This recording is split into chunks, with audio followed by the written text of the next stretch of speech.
इन थोड़े से शब्दों को जिसने समझा, उसने पूरब की अंतरात्मा को समझ लिया। पश्चिम ने विज्ञान दिया है मनुष्य को, पूरब ने धर्म दिया है। और धर्म का सार अर्थ इन थोड़े से शब्दों में है, गुरु प्रताप साधकी संगति।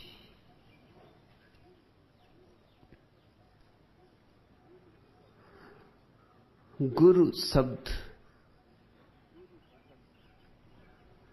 बड़ा महत्वपूर्ण है। इसका अर्थ शिक्षक नहीं होता, न अध्यापक, न व्याख्याता। दुनिया की किसी भी भाषा में इस शब्द को रूपांतरित करने का उपाय नहीं। दुनिया की किसी भाषा में इसके समतुल्य कोई शब्द ही नहीं है, क्योंकि इसके समतुल्य कोई अनुभूति ही जगत के किसी और हिस्से में खोजी नहीं जा सकी।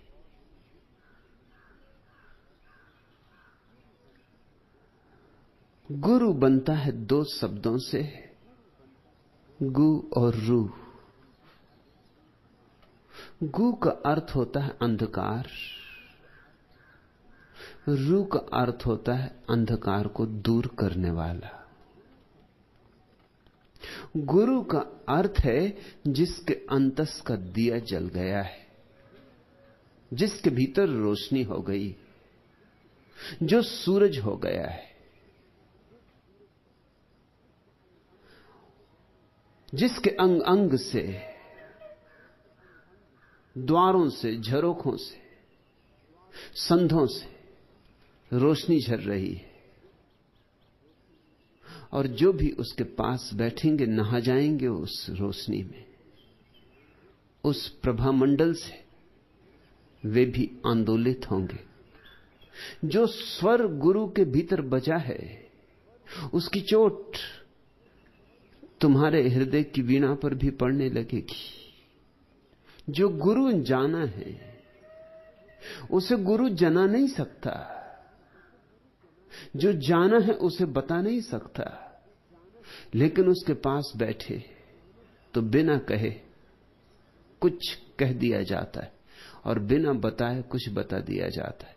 उसकी मौजूदगी, उसकी उपस्थिति तुम्हें तरंगायत कर देती।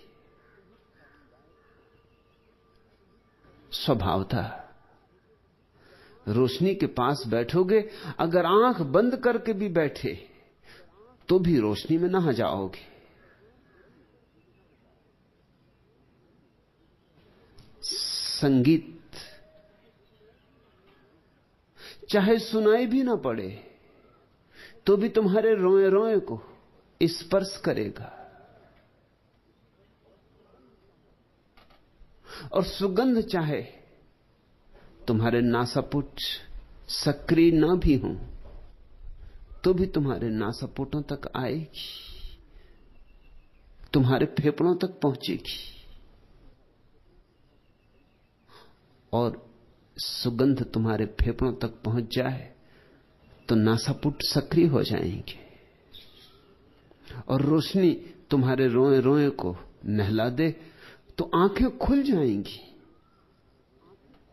सुबह देखा नहीं, चादर ओढ़े बिस्तर पे पड़े हो और सूरज उगने लगा है, दरवाजे बंद हैं, पर्दे पड़े हैं, और फिर भी पर्दों की संधों से उसकी रोशनी भीतर आने लगी और रोशनी तुम्हारी बंद आंखों पे पड़ने लगी। तत्क्षण कोई भीतर जाग जाता है, तत्क्षण कोई भीतर कहने लगता है सुबह हो गई, अब उठो। ठीक ऐसी ही घटना गुरु के सत्संग में घटती। तुम सोए पड़े हो, किसी का सूरज उग गया, उसकी रोशनी तुम्हारी बंद आंखों पर पड़ने लगी। आंखें बंद हो तो भी तो रोशनी बंद आंखों से थोड़ा ना बहुत प्रवेश कर जाती। और उसकी चोट तुम्हें आंखें खोलने को मजबूर कर देगी, विवश कर देगी। आंख खोलनी ही पड़ेगी, क्योंकि अंधेरा हमारा स्वभाव नहीं है। अंधेरे में हम पड़े हैं, यह हमारी मजबूरी है। अंधेरे में हम पड़े हैं क्योंकि प्रकाश से हमारी कोई अभी पहचान नहीं हुई। अंधेरे में हम पड़े हैं क्योंकि प्रकाश से हमारा कोई परिचय नहीं हुआ। लेकिन प्राणों के गहनतम में प्यास तो प्रकाश की है। तम सोमा ज्योतिर्गमे, कोई भीतर पुकार ही रहा है कि ले चलो, प्रकाश की तरफ ले चलो। अंधकार नहीं, आलोक। क्योंकि अंधकार अंधकार ही नहीं है, अंधकार मृत्यु भी है। और आलोक आलोक ही नहीं है, अमृत भी है। अस्तोमा सद्गमे, असत से सत की ओर ले चलो। क्योंकि अंधकार से बड़ा असत और जगत में कोई भी नहीं। अंधकार की कोई सत्ता नहीं है, अंधकार बिल्कुल असत है। इसीलिए तो तुम अंधकार के साथ सीधा कुछ करना चाहो तो नहीं कर सकते। अंधकार को धक्के देकर निकाल नहीं सकते, है ही नहीं तो धक्का किसको दोगे? अंधकार को तलवारों से नहीं काट सकते, है ही नहीं, काटोगे किसको? अंधकार के साथ प्रत्यक्ष कुछ भी करने का उपाय नहीं है। अंधकार के साथ कुछ करना हो तो प्रकाश के साथ कुछ करना पड़ता है, क्योंकि प्रकाश है और अंधकार केवल प्रकाश का अभाव है, अनुपस्थिति। अगर अंधकार लाना हो तो प्रकाश बुझाओ, अगर अंधकार हटाना हो तो प्रकाश जलाओ। करना तो प्रकाश के साथ पड़ेगा कुछ। अंधकार बहुत है और फिर भी ना कुछ। अंधकार की कोई सत्ता नहीं, कोई अस्तित्व नहीं। अंधकार में कोई ठोसपन नहीं। अंधकार सिर्फ गैर मौजूदगी है, अभाव है, रिक्तता है, असत है। अस्तोमा सद्गमे, प्रकाश सत है। इसलिए सारे धर्मों ने परमात्मा को प्रकाश कहा है। सारे धर्मों ने जीवन की परम अनुभूति को प्रकाश की अनुभूति कहा है। और अंधकार अपने में नहीं है, हमारे अंधेपन में है, हमारे आंख बंद करने में है। नहीं तो प्रकाश से ही भरा है सारा अस्तित्व, क्योंकि सारा अस्तित्व परमात्मा में है। लेकिन मनुष्य की यह स्वतंत्रता है कि चाहे तो आंख खोले और देखे रोशनी को, और चाहे तो आंख बंद रखे और न देखे रोशनी को। मनुष्य की यह स्वतंत्रता है कि फूल खिले हों तो उन्मुख होकर खड़ा हो जाए या विमुख होकर खड़ा हो जाए, फूलों को देखे या न देखे पीठ कर ले। मनुष्य कि यह स्वतंत्रता उसका सौभाग्य भी है और उसका दुर्भाग्य भी। सौभाग्य क्योंकि ऐसी स्वतंत्रता किसी और प्राणी की नहीं, गरिमा है यह मनुष्य की। और दुर्भाग्य क्योंकि 100 में से 99 इस स्वतंत्रता का उपयोग आत्मघात के लिए करते।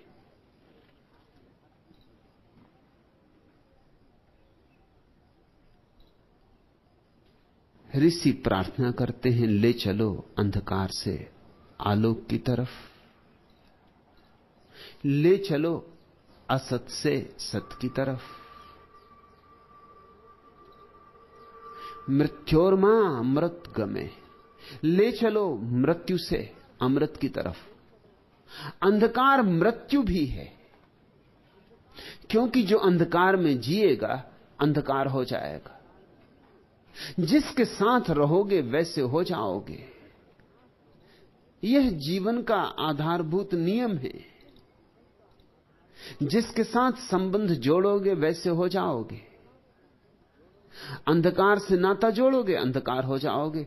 प्रकाश से नाता जोड़ोगे, प्रकाश हो जाओगे।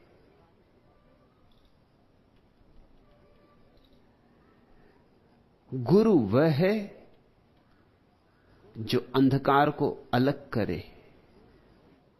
इसलिए गुरु का अर्थ शिक्षक नहीं होता, इसलिए गुरु का अर्थ अध्यापक नहीं होता, व्याख्याता नहीं होता, आचार्य नहीं होता। गुरु जैसा कोई और दूसरा शब्द ही नहीं, उसका कोई पर्यायवाची नहीं। गुरु शब्द अनूठा है।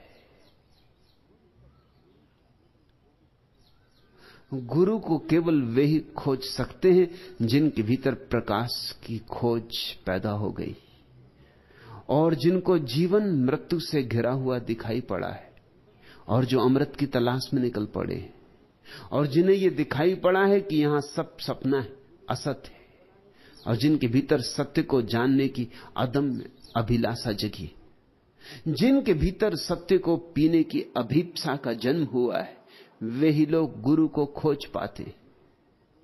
ऐसे व्यक्ति का नाम ही शिष्य है। फिर याद दिला दें, शिष्य का अर्थ विद्यार्थी नहीं होता। विद्यार्थी हो तो शिक्षक मिलेगा, इससे ज्यादा तुम्हारी पात्रता नहीं। अगर शिष्य हो तो गुरु मिल सकेगा। शिष्य का अर्थ है जो अपना शीश चढ़ा देने को राजी है, जो सब दांव पे लगा देने को राजी है। विद्यार्थी ज्ञान की तलाश करता है, शिष्य अनुभव की। कुछ चीजें हैं जिनका केवल अनुभव ही हो सकता है और वे ही चीजें मूल्यवान हैं। बहुत चीजें हैं जिनका ज्ञान हो सकता है, वे सब बाजारू हैं, उनका कोई मूल्य नहीं। भूगोल है, इतिहास है और हजारों शास्त्र हैं, उनका ज्ञान हो सकता है। लेकिन प्रेम, प्रार्थना, परमात्मा, जीवन, मृत्यु, इनका तो अनुभव ही हो सकता है। जॉर्ज गुरजीएफ इस सदी का एक बड़ा सद्गुरु अनेक बार एक छोटी सी कहानी कहा करता था।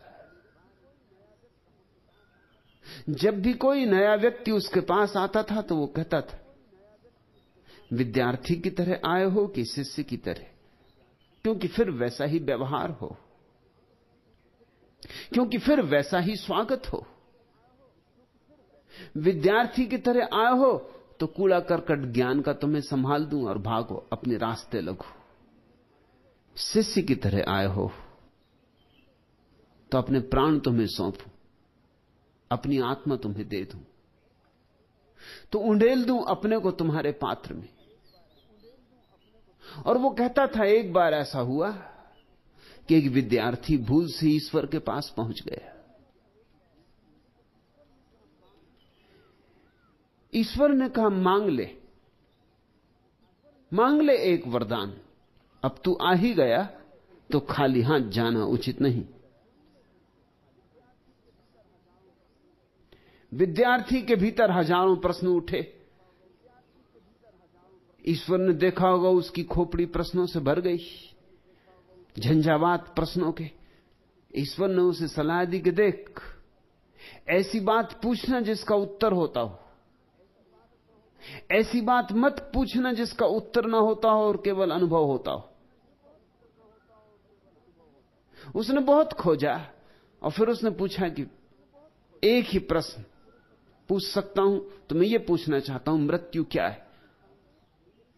उसने इतना पूछा ही था कि ईश्वर ने उठाई तलवार, उसकी गर्दन काट दी। क्योंकि मृत्यु का तो सिर्फ अनुभव ही हो सकता है, उसका कोई उत्तर नहीं हो सकता। गुरजीएफ अपने शिष्यों को कहता था, सोच लेना, अगर गर्दन कटाने की तैयारी हो तो ही शिष्य हो सकते हो।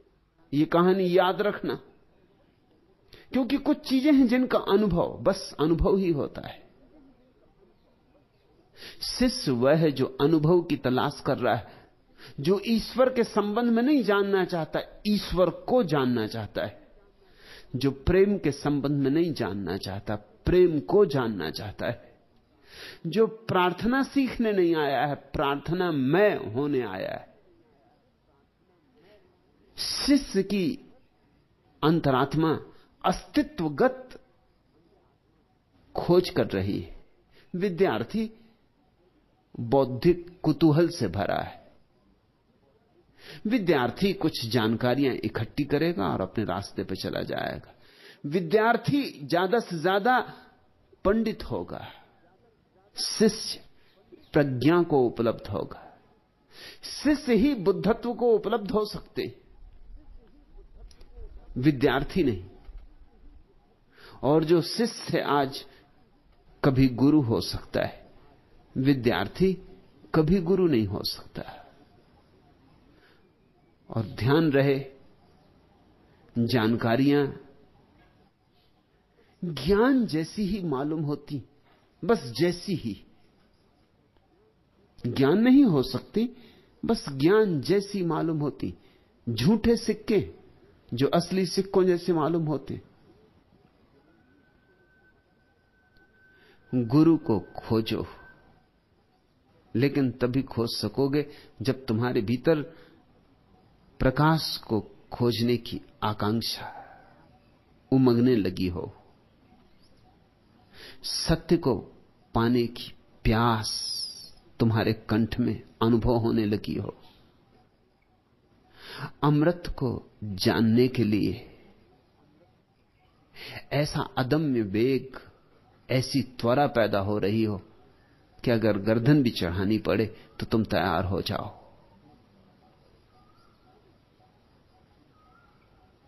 गुरु प्रताप साध की संगति। गुरु महिमा है, एक रोशनी, एक प्रताप, एक प्रकाश, एक चमत्कार।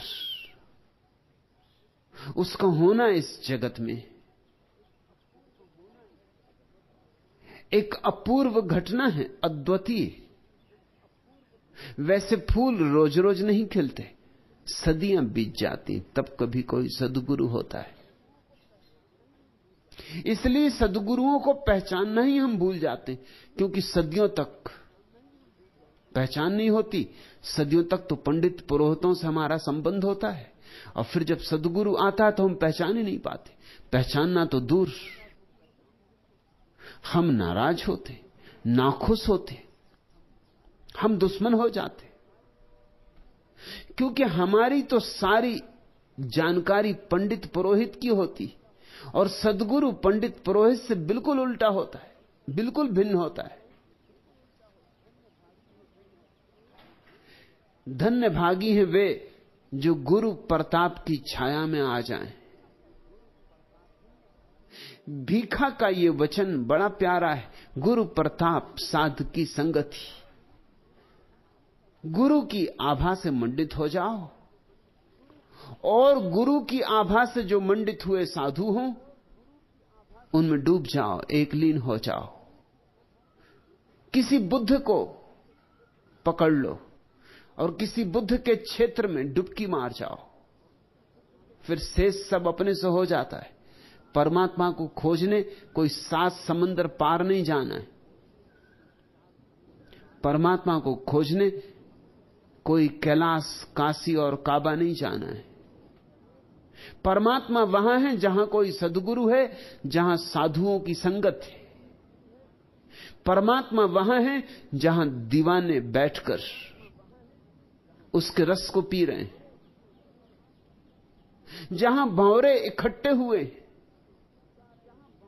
और परमात्मा को पी के गीत गा रहे हैं, गुंजार कर रहे हैं। जहां किसी एक जले हुए दिए के पास और दिए सरक सरक के जलने शुरू हो गए, जहां एक दिए के आसपास और बहुत दिए जल उठे, जहां दीपावली हो गई, गुरु प्रताप साधकी संगति, वहां प्रवेश कर जाना। ऐसा द्वार मिल जाए तो छोड़ना ही मत। कीमत जो भी चुकानी हो चुका देना, क्योंकि हमारे पास चुकाने को भी क्या है, खाली है, नंगे हैं। हमारी गर्दन भी ले ली जाए तो हमारा खोता क्या है? गर्दन तो आज नहीं कल मौत ले ही लेगी और बदले में कुछ भी न देगी। गर्दन की कीमत ही क्या है? एक सूफी फकीर को कुछ लोगों ने पकड़ लिया, कुछ लुटेरों ने पकड़ लिया। मस्त फकीर था, पुष्ट उसकी देह थी, बलिष्ठ उसकी देह थी। उन लुटेरों ने पकड़ के सोचा कि चलो बेच देंगे। उन दोनों गुलाम होते थे दुनिया में, ऐसे तो अब भी होते हैं, सिर्फ नाम बदल गए हैं। जब तक दुनिया में राजनीति है तब तक गुलाम होते रहेंगे, क्योंकि राजनीति गुलामों पर जीती। नाम बदलते जाते हैं गुलामी के। पुराना लेबल अखरने लगता है, नया लेबल लगा देते। लाल रंग की गुलामी पीले रंग की गुलामी हो जाती, पीले रंग की गुलामी हरे रंग की गुलामी हो जाती। मंदिर का गुलाम मस्जिद चला जाता, मस्जिद का गुलाम चर्च चला जाता। बस गुलामी चलती रहती। एक कारागृह से दूसरे कारागृह में लोग उतरते जाते और इसको सोचते हैं स्वतंत्रता, क्रांति। गुलामी तो सदा रही, पर उस दिन बहुत प्रकट थी, उन दिनों बहुत प्रकट थी। लोग बाजारों में बिकते थे जैसे सामान बिकता है। बिकते तो अब भी हैं, लेकिन जरा परोक्ष। आदमी जरा होशियार हो गया है, सीधे सीधे नहीं खरीदता। बाजार में टिकटी पे खड़े होकर दाम नहीं लगाए जाते। दाम तो अब भी हैं आदमियों के, और छोटों के नहीं, बड़े बड़ों के भी दाम है। कोई 1000 में बिकता है, कोई 10,000 में बिकता है, कोई लाख में बिकता है, कोई 10 लाख में बिकता है। बिक्री तो हो ही रही, लेकिन अब बिक्री बाजार में नहीं होती। नीलामी बहुत जाहिर नहीं होती, इसका विज्ञापन नहीं होता, ये सब चुपचाप होता है। गणित अब जरा घूम फिर के बैठता है, सीधा नहीं। उन दिनों सीधी सीधी गुलामी थी। सोचा बेच लेंगे फकीर को, मस्त आदमी है, दाम भी ज्यादा मिल जाएंगे। चले लेकर उसे, उसके हाथों में जंजीरें बांधते थे। उसने कहा, नाहक मेहनत करते हो, मैं अपनी मर्जी से चल रहा हूं, तुम क्यों जंजीरें बांधते हो? जंजीरें बांधने की कोई जरूरत नहीं, जहां कहो वहां चलूं, क्योंकि मैंने तो अपने को उस पर छोड़ दिया है, वो जहां ले जाए। अब तुम्हारे हाथ में डाल दिया तो उसकी मर्जी होगी। थोड़े लुटेरे झेपे तो संकोच भी खाए, आखिर आदमी थे। आखिर बुरा से बुरा आदमी भी तो आदमी ही होता है। आदमियत बिल्कुल तो किसी में कभी मर नहीं जाती, कहीं ना कहीं तो बीज दबा ही पड़ा होता है। और इस आदमी ने कहा, इतना तो भरोसा करो, भाग नहीं जाऊंगा, मैं तो उस पर छोड़ चुका हूं, अब जो उसकी मर्जी। चल पड़ा साथ। रास्ते में एक धनपति गुजरता था, उसने अपनी डोली रुकवाई और कहा कि मामला क्या है, क्या इस आदमी को बेचना है? लाख रुपए देने को मैं तैयार हूं। लार टपक गई उन लुटेरों के मुंह से, तो लाख की तो सोची भी ना थी। सोचते थे 10-5 हजार मिल गए तो बहुत, एकदम बेचने को तैयार हो गए, लालायत हो गए। उस फकीर ने कहा, ठहरो, तुम्हें मेरी कीमत का पता नहीं, जरा रुको, जल्दी मत करो, अभी और भी ग्राहक आएंगे। जब ठीक ठीक कीमत लगेगी तब मैं तुम्हें कह दूंगा कि ये रही ठीक कीमत, अब बेच दो।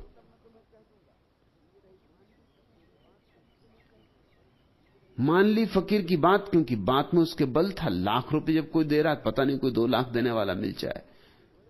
आगे बढ़े। आगे एक वजीर अपने घोड़े पर सवार शिकार को निकला तो सुन, रुको, इसको बेचना तो नहीं। आदमी मस्त और शानदार दिखाई पड़ता है। 2 लाख रुपए दूंगा। फकीर ने कहा सुना, मगर बेच मत देना। जल्दी ही वो आदमी मिलने वाला है जो तुम्हें ठीक ठीक दाम चुका देगा। तो अब तो मान ही लेना पड़ा, क्योंकि 1 लाख से 2 लाख हो गई बात। अब पता नहीं कितनी हो जाए, 10 लाख हो जाए। खूब हीरा हाथ लगा है। और तभी एक घसियारा मिला रास्ते में। उसने कहा क्या इस आदमी को बेचना है? उन लुटेरों ने कहा जा जा, तू क्या खरीदेगा?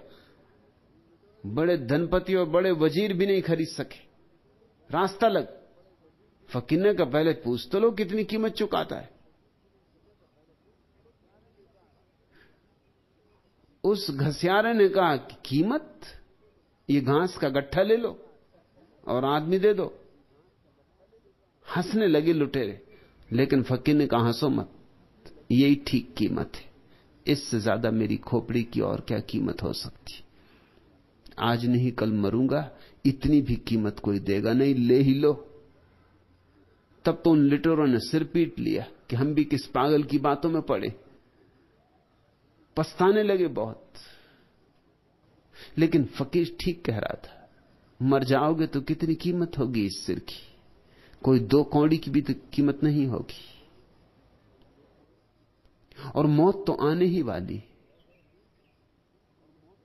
शिष्य वह है जो यह देखकर कि मेरी अपने में तो कोई कीमत वैसे भी नहीं है, किन्हीं चरणों में रख दूं सब, शायद ऐसे पार